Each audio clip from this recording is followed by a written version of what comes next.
Life, 7.9 million years ago. Vertical bar, mothers, infants, and the fight to survive.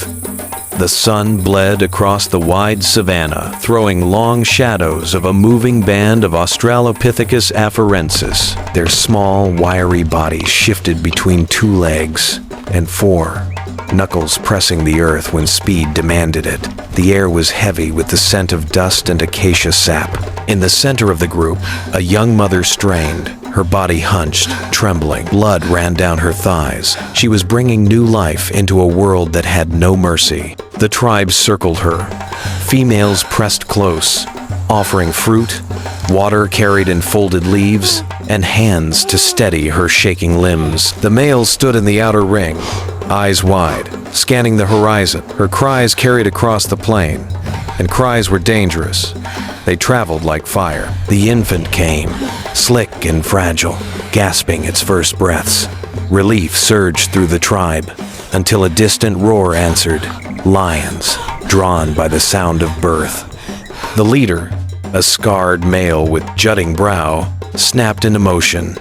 Gestures spread through the group. The males grabbed stones, branches hardened in fire. The females lifted the newborn and mother, hurrying them toward the trees. The lions were already gathering, tawny shadows in the tall grass, their eyes flashing hunger. The band formed a circle. Spears shook in trembling hands. The lions tested the edges, darting in, feinting, forcing the hominids backward, step by step. The newborn whimpered. The mother bled. The lions roared louder. Then, an eruption. A rival band of hominids appeared from the opposite ridge. Taller, leaner, armed with sharper stone flakes. They saw the lions. They saw the blood. They saw weakness. Their arrival was no rescue. It was another threat. The 2 bands locked eyes, both knowing the savanna had room only for the strongest. The rival leader raised a stone axe, but before battle could break, the lions lunged. One struck, dragging a male from the circle. His scream split the air, silenced only by teeth sinking into his throat. Chaos. Spears flew. Rocks cracked against bone. A lion staggered back, skull shattered. Another fled with a gash across its flank. The rival band hesitated, watching the blood spray, then joined the fray not to aid, but to seize what they could in the confusion. They snatched fruit, gourds of water, even tried to wrench the newborn from its carrier. The mother screamed, clinging to her child, clawing at the intruder's face. Her tribe surged to defend her, hurling stones with raw fury. A lion, half mad with pain, barreled straight into the rival band. In an instant, predator and rival became locked in a storm of claws and stones, tearing at one another. The scarred leader seized the chance. He bellowed a guttural, primal cry. His tribe grabbed the wounded mother, the infant, and fled into the acacia grove. Branches whipped their skin as they pushed through. Behind them, the battle of lions and rivals faded into screams. But the danger was not over. A storm gathered. Black clouds rolled, lightning split the horizon, and rain fell in sheets. The wounded mother grew weak, her breath shallow. The infant wailed. The tribe huddled in a shallow cave, pressing bodies together for warmth, water running in rivulets around their feet. The scarred leader knelt by the mother. From a pouch of woven grass, he pulled bitter herbs. He chewed them, spat the paste onto her wound, pressed his hand tight. The others looked on, silent, waiting. The storm roared outside. Time stretched thin. Finally, the mother stirred. Her eyes fluttered open. The infant nuzzled her chest and suckled. A sigh moved through the tribe. The danger had passed for now. When morning came, the storm had washed the savanna clean. The lions were gone. The rival band scattered. The tribe emerged from the cave, skin gleaming with rain. They gathered by a fallen tree, sharing fruit and roasted meat from a small antelope killed the night before. Children clambered over the roots. Males sharpened stones on granite. Females plaited grasses into baskets. The scarred leader lifted his face to the rising Sunday. The newborn clung to its mother's chest, tiny hands curling around her fur. Around them, the tribe laughed low, guttural but rich with relief. Life would be short, life would be brutal, yet life continued. And in the endless chain of struggle and survival, this infant, fragile, wailing, now fed, was a link that would not be broken. The storm had passed, but its memory clung to the land like smoke after fire. Broken branches littered the savanna. Pools of rainwater shimmered beneath the heavy dawn sky. The tribe moved carefully through this scarred world, their bodies battered, their hearts straining to remain steady. The mother of the newborn, her body weak, but her spirit unbroken, clutched her child close. Every step was an effort, her breath shallow. Yet her eyes never left the horizon, where the tall grass swayed, as if she sensed both hope and danger waiting in the unknown. The hunters pushed forward first, their stone flakes clutched tight, noses lifted to catch the faintest scent of prey or predator.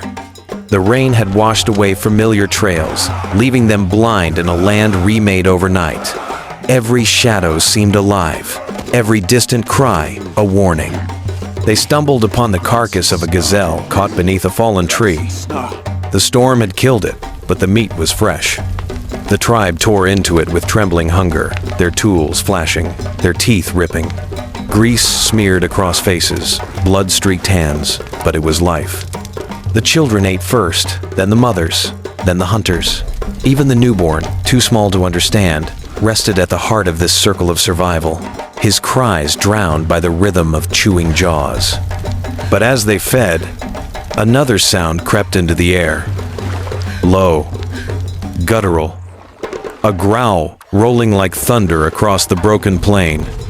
From the tall grass, shadows emerged a rival band, not predators of fur and fang, but of flesh and will. Faces sharp, eyes burning with hunger. They too had been broken by the storm. They too needed meat. The two tribes locked eyes across the gazelle's carcass. No words, no language, just fire in the blood. One of the rivals surged forward with a stone in hand. The hunters answered, raising spears of sharpened bone.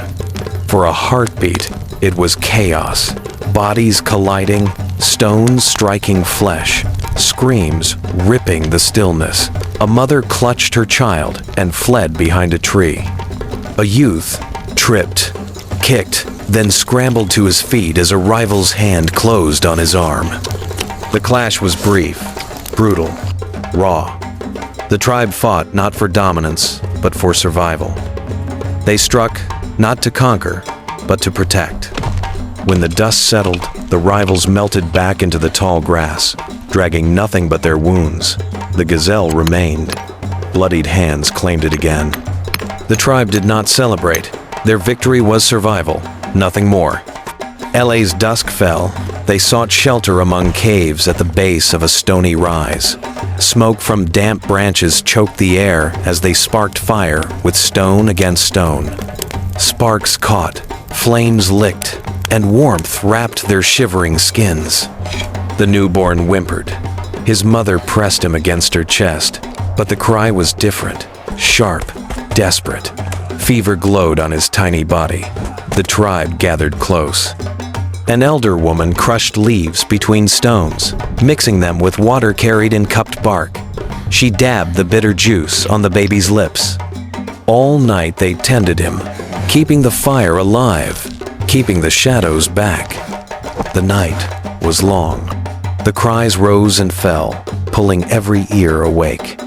But when dawn came, soft and golden, the child breathed steadily again. His tiny fingers gripped his mother's hair. She wept silently, her tears cutting clean paths through the soot on her face. The tribe rose together.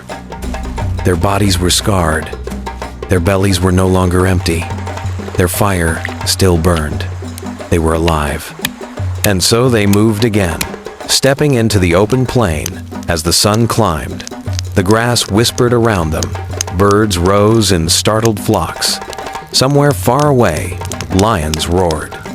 But here, in this fragile circle of mothers, infants, and hunters, life continued a heartbeat against extinction, a promise carried forward. They would endure,